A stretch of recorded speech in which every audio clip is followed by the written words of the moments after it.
So previously, we looked at a probability density function. And what we're going to look at today is the cumulative distribution function. So how do these two things relate? Well,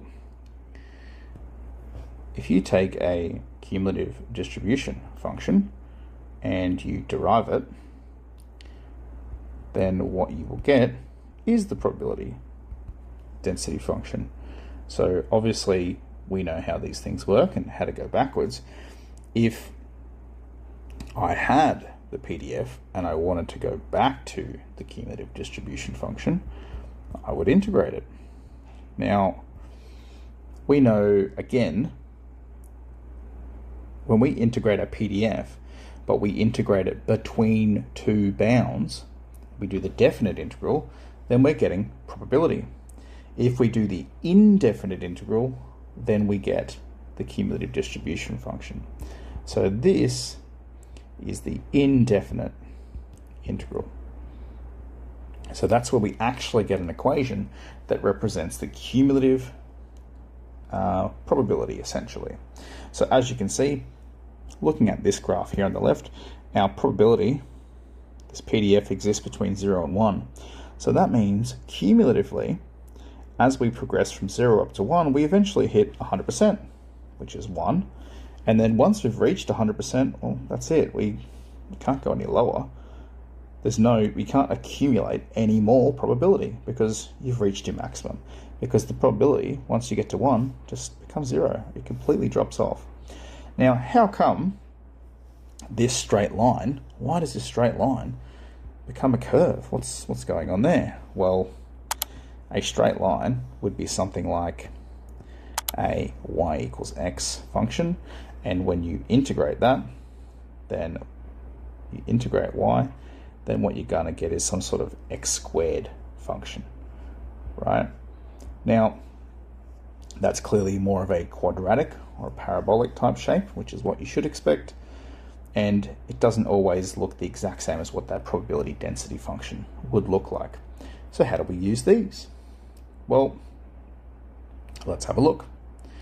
So it says a continuous random variable x has a PDF there, determine the cumulative distribution function, then determine these probabilities. So hold on, what exactly is different from what we did the other day?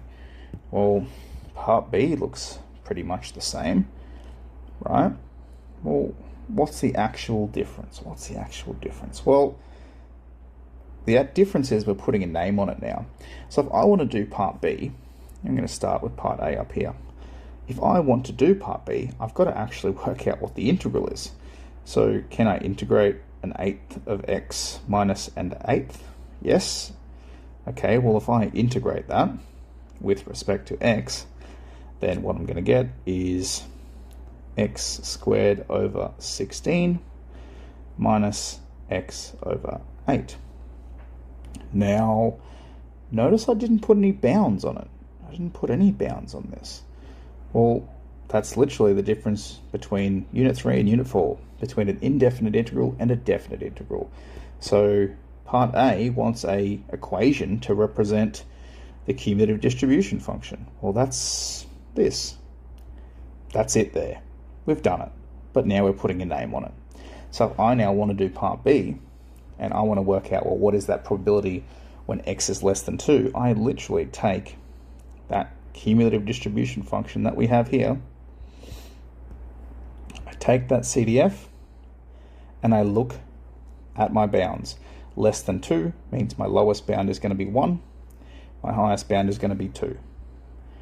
And we've got x squared over 16 minus x over 8 between 1 and 2, which is exactly what we were doing the other day. There's no difference there. Okay, the only difference is we've now got a name for the fact that this is a cumulative distribution function.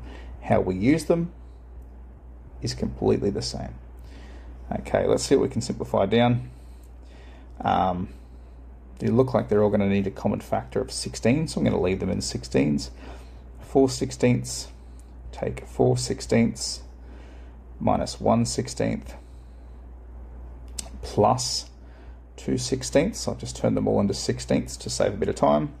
These are going to cancel out nicely, and that's going to end up as 1 over 16. So the probability of x being less than 2 is equal to 1 in 16. What about the second part here of b? Well, what if I want between 3 and 4? Same as before. Right? We already knew how to do the integral, and we already knew how to set bounds. Now we're looking between 3 and 4.